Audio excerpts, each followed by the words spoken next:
모든 죄에서 깨끗하게 하실 것이요. 그랬어요.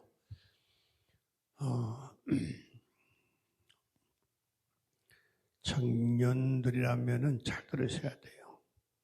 또 그리고 신정섭이가 기도할 때에 목사님이 말씀하실 때에 아멘 하게 하여 주시옵소서 했거든.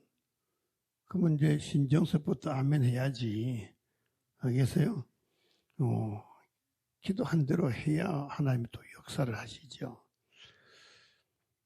우리 기독교에서는 몇 가지 특징이 있어요. 어디 가도 우리 기독교는 찬양의 종교예요. 찬양. 그래서 돌잔치 가도 찬양하고 또 그리고 또 장례식 가도 거기서도 찬양하고 뭐 어디가 다 찬양하는 거예요. 그래서 기독교는 찬양의 종교다 그렇게 말할 수가 있습니다. 또 그리고 또 두 번째는 뭔가 하게 되면은 우리 기독교는 피의 종교예요. 피의 종교. 그래서 성경 창세기부터 마지막 요한계시록까지 모든 구절구절마다 다 예수 그리스도의 피가 젖어 있는 거예요. 보이지는 않지만은 다 피가 젖어 있는 거예요.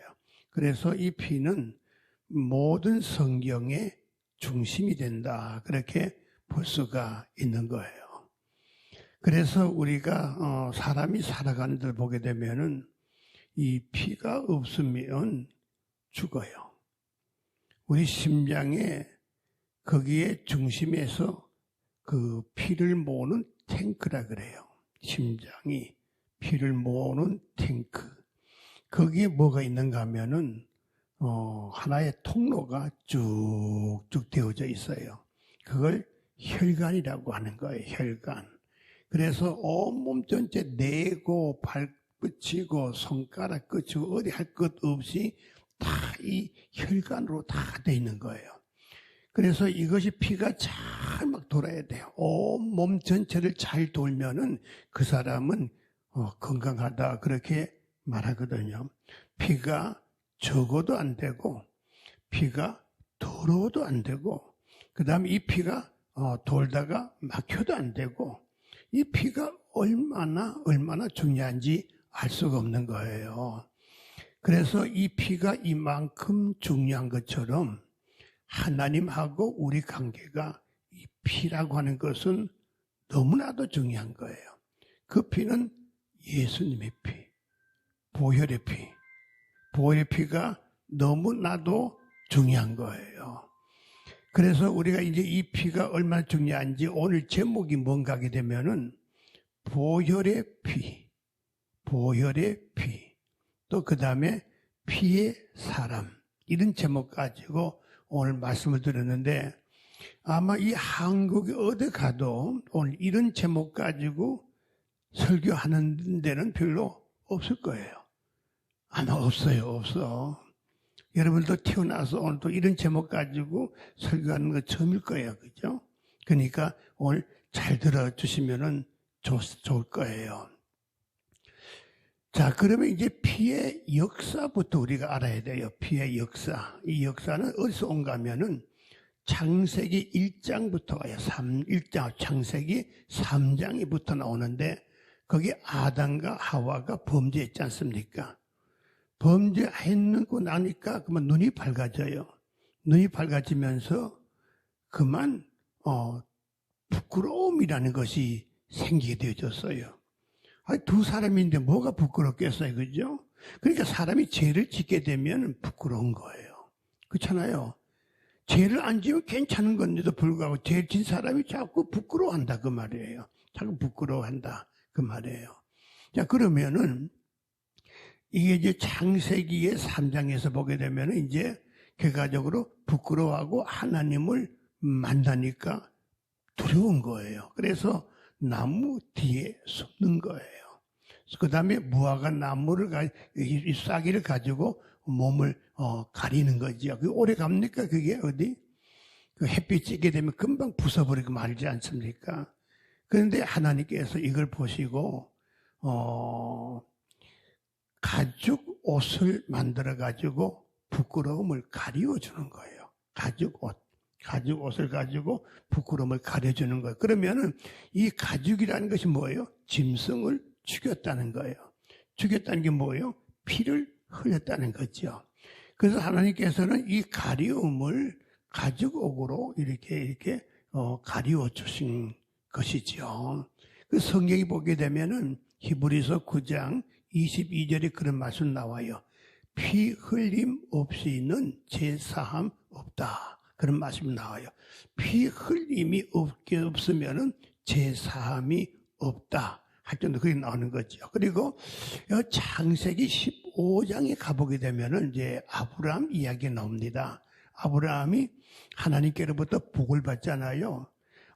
나이가 100세가 되는데 이제 아들을 주신다고 했는데 하나님이 약속을 하는 거예요. 그러면서도 아들 100세가 되는데 한 명이 아니라 하늘을 쳐다보아라. 수많은 별처럼 수많은 자식을 너를 통해서 내가 주리라. 얼마나 감사해요. 그러니까 이걸 했고 하고 난 다음에 하나님께서 그러면 나도 너에게 원하는 것이 있다.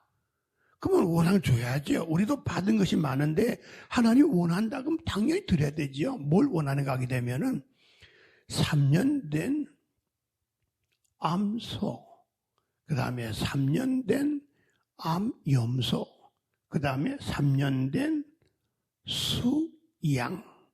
수양을 그리고 산비둘기, 집비둘기를 가지고 이걸 쪼개라. 쪼개라는 게 뭐예요? 피를 흘려가지고 내게 제사로 드려라. 그 말이거든요. 그래서 아브라함이 알았습니까? 알았습니다. 하면서 이제 그걸 하지요. 소를 쪼개지요. 피를 흘리지요. 그 다음에 양을 쪼개지요. 피를 흘리지요. 그 다음에 뭐 염소를 쪼개지요. 피를 흘리지요. 그런데 보니까 산비둘기, 집비둘기 있단 말이죠. 에이, 세상 이거까지 뭐 피를 흘릴 필요가 뭐냐. 혈ባት 조금밖에 안 나올 텐데 무시하고 그만 나머지 무시하고 아버지 앞에 제사를 드렸어요. 그러니까 하나님께서 다 아시면서 어떻게 해요? 그날 밤에 잠을 자려고 하는 순간에 어떻게 갑자기 깜깜해지더니만 아버지의 음성이 들리는 거예요. 아브라함아 하면 음성이 들리는 거예요. 그 음성이 뭐게 되면 너가 작은 것이지만은 나는 작은 피도 중요하게 여긴다. 그런데 너가 이 작은 피를 왜 흘리지 않았느냐는 거죠. 그래서 내가 너의 후손들에게 앞으로 너희 후손들이 객이 되어서 앞으로 400년 동안 괴로움을 당할 것이다. 누구들이? 바로 왕 밑에서겠죠. 그죠? 그들의 당할 것이다. 그 말이죠. 그러니까 그 다음에 또 너는 내가 그다 복을 줄 테니까 너는 오래 살고 편안히 살고 그리고 마지막에 너의 조상들이 간 곳으로 장사가 될 것이다. 그렇게 했단 말이에요. 그러니까 400년 동안 얼마나 객이 되어가지고 괴로움을 당하고 얼마나 고생했습니까? 이스라엘 백성들이. 그러다가 430년이 지난 다음에 그때서야 이제 하나님의 역사가 이제 이루어지는데 그게 바로 뭔가 하게 되면 그 가정이 그래요. 그 가정이 10개 재앙을 거치는 게 나오죠. 10개의 재앙. 양을 잡아라. 그 양에 흘린 피, 이 피를 가지고 문설주에 바르면 심판이 넘어가고 이 문설주에 양의 피를 바르지 않는 곳에서는 어떻게 해요? 심판이 임할 것이다. 그랬잖아요. 그러니까 양의 피를 바른 데는 넘어갔지만은 양의 피를 바르지 않는 곳에서는 장자 첫 번째 된 건 다 죽어버렸죠. 다 아시지 않겠습니까? 그렇게 심판이 온다는 것이지요. 그래서 이 심판이 이제 임하는데 이걸 뭐라고 말한가 하면 이제 유월절이라 그렇게 말하는 거예요. 유월절. 드디어 유월절. 이걸 유월절이 지나고 나서는 그때부터는 이제 아버지 앞에 드리는 제사는 특별하게 양이 되는 거예요. 양 중심으로 제사를 지내게 되는데 사람들이 그저 이제는 마음의 죄를 짓게 되면 이 죄를 어떻게 하면 내가 이 죄를 내가 사함받을 수 있을 것인가? 그 답은 딴 것이 없어요. 양을 데리고 와가지고 자기의 모든 죄를 양에게다가 전가를 시키는 거예요. 전가시키면 나의 모든 죄가 양에게로 쑥 들어가거든요. 그죠? 그 양이 죽는 거예요. 왜? 죄 많은 양이 죽는 거예요. 왜? 누가 죄? 내가 주가 될 것을 이 양이 대신 죽는 거예요, 지금. 그런 일들이 일어나는 거란 말이죠. 그러니까, 야, 내가 이제 사함받았다 하고 기뻐하고 춤을 춘단 말이에요. 또 어떤 날은 또 1년에 한 번씩 속죄일이라는 것이 있어요. 속죄일. 이 속죄일이 될 때는 성 밖으로 양들을 좀 이렇게 다 밖으로 다 몇 양들을 내보내거든요. 그러면은 양들이 갈 곳이 없는 거예요. 방황하다가 어떻게 해요? 도와줄 사람이 하나도 없단 말이에요. 그러니까 맹수들이 와가지고 잡아먹는단 말이에요. 그죠? 잡아먹으니까 다 잡아먹혀가지고 남은 게 뭐예요? 피하고 가죽밖에 안 남는 거예요. 그래서 이 사람들이 아침 일어나가 보니까 이 양들이 다 죽었단 말이에요. 이걸 보고 뭐라고 말한가 하면 우리들의 죄를 대신 이 양들에 의해 가서 사함받았다. 할렐루야 하면 춤을 추고 이렇게 기뻐한단 말이에요. 그죠? 이런 일들이 있게 된다 그 말이죠. 자, 그러면 다음 주일이 추수감사절이잖아요. 우리 구약으로 말한다면 좀 생활이 어려운 사람은 비둘기를 가져 나와야 돼. 생활이 좀 괜찮다 그러면은 양을 가져 나와야 돼. 좀 부자라 그러면 소를 가져 나와야 돼. 그럼 여러분들은 뭘 가져오겠어요? 뭘 가져올래? 웃기만 해. 너 잘 살잖아. 그러면 소를 가져와야지. 너는 뭘 가져올래? 보통 산다고? 그럼 양을 가져와야지. 너는 뭐 가져올래? 비둘기? 자, 그러면 다음 이 시간에 여러분들이 비둘기도 가져오고 또 양도 가져오고 웬일이야? 소를 가져온 사람도 있어. 어제 소 한 마리 얼마인 줄 알아요? 1,000만 원 간다니까. 1,000만 원 가. 그럼 이 소를 가져오고 여기서 이걸 다 쪼개야 되는 거예요. 쪼개니까 뭐가 생겨? 피가 막 쏟아지는 거예요. 피가 막 쏟아지는 거예요. 그러면 피가 쏟아지니까 여기 우리 행복한 교회 이 성전 안에 모두가 피 냄새로 가득히 차는 거예요. 냄새로. 그런데 지금 이 시대는 그렇지 아니하고 지금 양을 안 가져와도 되고 비둘기도 안 가져와도 되고 소도 안 가져와도 되고 그저 내가 날 위하여 죽으신 예수 그리스도께서 날 위하여 죽으셨으니 그것을 내가 믿습니다 하고 이 믿음만 가지고 나오면 된다 그 말이에요. 얼마나 좋아요. 그분이 누구냐 하게 되면은 하나님 자신이고 그리고 하나님 자신이면서도 아들로 오신 분이에요. 엘리야가 죽는 것이 아니라 예레미야가 죽는 것이 아니라 성자가 죽는 것이 아니라 하나님 자신이 아들로 오셔가지고 하나님 자신이 죽는 거예요. 왜냐?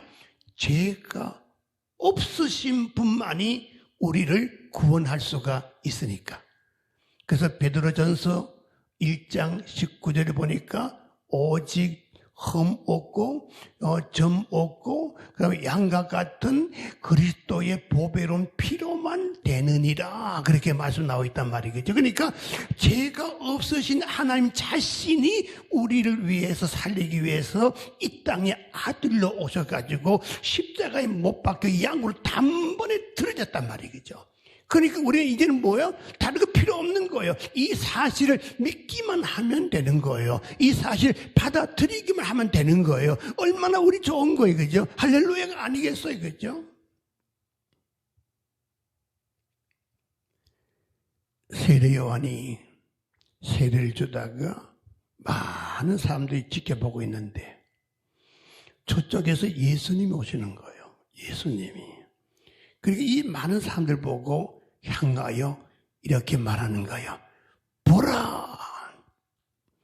세상 죄를 지고 가는 하나님의 어린 양을 보라. 어린 양. 저분이 누구예요? 어린 양이란 말이에요. 선택받은 어린 양. 저분이 누구예요? 하나님의 아들이란 말이에요. 그죠? 아들이면서 선택받은 양이기 때문에 이 양이 어떻게 해요? 십자가에 달려가지고 우리 대신하여 죽어주신단 말이에요. 그죠? 그것을 내가 믿기만 하면은 어떻게 해요? 받아들이기만 하게 되면 우리는 구원을 받게 된다. 그 말이에요. 자, 그러면 이제 이 정도로 하고 두 번째. 유월절과 십자가 사건을 나눠가지고 비교를 한번 해볼게요. 이 유월절이 뭐냐게 되면은 십자가 사건의 그림자예요. 그림자. 그러면 이 구약은 그림자고 신약은 뭐예요? 예수님이란 말이겠죠. 그러니까 구약에는 그림자뿐이었어요. 우리는 누구예요? 예수님 때문에 우리는 구원받고 예수님 때문에 우리는 어떻게 해요? 하나님의 나라에 갈 수밖에 없는 사람이 되고 말았다 그 말이에요. 누구 때문에? 예수님 때문에. 예수님 때문에. 그래서 유월절은 양의 피로, 십자가 사건은 예수님의 피로. 유월절은 흠 없고 깨끗한 양을 가지고 나와서 드렸지만은 십자가 사건은 양이 아니고 죄가 없으신 하나님이 이 땅에 오셔가지고 피를 흘리는 거예요. 죄 없으신 하나님의 피를 가지고 드린다 그 말이에요. 그죠? 유월절은 어떻게 해요? 여기에 벽에 있는 그 피를 문설주리에 발랐단 말이죠. 문설주리에 팍 발라놓는데 이 십자가 사건은 누구예요? 십자가에 바르는 거예요. 피를 바르는 거예요. 문설주 십자가. 그 다음에 유월절은 어떻게 해요? 그 문설주를 통하여 바른 것을 바라보는 거예요. 바라보는 거예요. 여기는 십자가를 통해 가지고 바라보는 거예요. 바라볼 때마다 십자가에 통해서 바라보는 건 뭐예요? 우리들의 재앙과 심판을 다 이렇게 넘어갈 수 있도록 선언해 주시는 거라 그런 말이에요. 그리고 유월절은 뭐냐? 가나안을 향하여 행진하는 것이지만은 십자가 사건은 천국을 향하여 행진하는 것이다. 그래서 유월절은 십자가의 그림자다. 이렇게 생각하고 세 번째, 마지막으로 세 번째입니다. 이 세 번째는 뭔가 하게 되면 예수 믿는 사람은 믿는다는 것은 예수님 믿는 것은 속에 깊이 들어가게 되면 날 위하여 십자가에 피 흘리신 예수를 믿기 때문에 예수 믿는다는 것은 피를 믿는 거예요. 보혈을 믿는 거예요. 그래서 우리는 보혈을 믿는 거예요. 그래서 여러분들은 지금 쉽게 말하면 예수 믿습니다. 그러면은 쉽게 말하면 예수 믿으세요 하고 전도하잖아요. 이 말을 좀 바꿔 말해가지고 피를 받으세요 하는 거예요. 예수의 피를 가지고 있으니까 당신도 받으세요 하는 거예요. 받으면 구원받는 거예요. 안 받으니까 문제지. 그 예수의 피를 운반하는 거예요. 안 받으면 그건 아무 의미가 없는 거죠. 그래서 우리는 예수 믿는 사람을 뭐라고 말한가 하면 피의 사람이라 그렇게 말하는 거예요. 피의 사람. 피의 사람. 피의 사람의 특징이 뭔가 하게 되면은 영광이요 위대함이에요. 피의 사람의 특징이 뭔가 하게 되면 죄와 저주와 그 다음에 질병과 지옥에서 해방된 사람이에요. 피의 사람의 특징이 뭔가 하게 되면 바로 천국문이 활짝 열려져 있는 사람들이에요. 그러나 피가 없는 사람들, 예수를 믿지 않는 사람들, 이 십자가의 피를 믿지 않는 피가 없는 사람들은 하나님의 거룩함도 없고 피가 없는 사람들은 천국 가고 싶어도 갈 수 없어요. 왜냐? 대책이 없는 것이에요. 그 다음에 또 뭐예요? 이 피가 없는 사람들은 어떻게 천국을 갈 수가 없어요. 천국 갈 수가 없고 지옥으로 갈 수밖에 없는 사람이 피가 없는 사람들이다라고 할 수가 있는 거예요. 그러면 피가 없는 사람들은 예배 드릴 때에도 아무 의미가 없어요. 하나님은 예배 드릴 때마다 찾아오셔서 누굴 찾는가 하게 되면 사랑하는 내 아들의 피를 가졌느냐? 내 아들의 피가 너에게 젖어 있는가? 우리 하나님이 찾으시는 사람은 어떤 사람이냐? 하나님 아들 예수 그리스도에게 흘리신 피가 묻혀 있는가를 보는 거예요.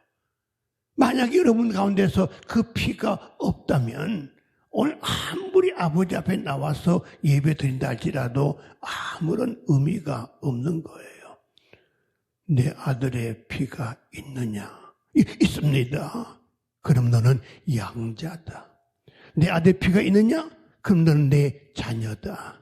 내 아들의 피가 있느냐? 그건 나를 아버지라고 불러라. 야, 우린 누구예요? 하나님 아버지께서 나를 위해 죽으신 그 예수 그리스도를 믿음으로 말미암아 믿음이 뭐예요? 받아들인다는 거거든요. 그러면 피를 받아들이는 거란 말이겠지요. 예수님께서 말씀하시기를 내 피를 마셔라. 내 피를 마셔라. 피가 내 안에 들어와서 나와 함께 한단 말이겠죠. 우리가 예수를 믿는다는 것은 피를 마시는 거나 같은 거예요. 마시는 거예요. 우리가 어떨 땐 은혜가 넘칠 때는 어떻게 해요? 내가 경험도 해보는 거예요. 나는 예수를 믿습니다. 예수의 흘리신 보혈의 피를 내가 믿습니다. 영접했습니다. 그 다음 내 안에 어떻게 그 피가 어떻게 강물처럼 흘러내림을 경험할 수가 있는 거예요. 더 은혜가 되게 되면 어떻게 해요? 내 안에 어떻게 해요? 예수 그리스도의 보혈의 피가 내 안에 막 파도를 치는 거예요. 하나님의 사랑이 넘치고 넘치는구나. 우리 하나님의 사랑이 넘치는 건 날 위하여 죽으신 하나님의 아들 그 예수 그 큰 사랑이 내 안에서 넘치는구나. 피의 사람, 하나님의 사랑을 받는 사람, 하나님의 은혜를 받는 사람. 자, 여러분들을 자신을 한번 점검해 보세요. 그저 예수 믿습니까? 라만 생각했는데 예수 믿는 것 속에 깊이 들어가게 되면 예수 그리스도의 피가 있는가? 당신은 피의 사람입니까? 서로 한번 점검해 봐요. 내 안에 예수의 피가 있는가? 날 위하여 하나님의 아들이 죽기까지 하시면서 흘러내리는 보혈의 피가 내 안에 있는가? 젖어 있는가? 강물처럼 흘러내리고 있는가? 늘 주님 오실 때까지 하나님이 나를 부르실 때까지 생각해야 돼요. 날 위하여 십자가에 못 박혀 하나님의 아들이 죽으셨다. 생각만 하면은 감사가 넘치는 거죠. 어디 가도 뭐가 가장 감사가 되느냐? 하나님은 나를 살려주셨어요. 아들을 죽기까지 하시면서 나를 살려주셨어요. 보혈의 피, 피의 사람, 피 묻은 나. 우리 하나님이 오늘도 나를 찾으신다면 내 아들의 피가 묻어 있는가? 기도하겠어요. 하나님,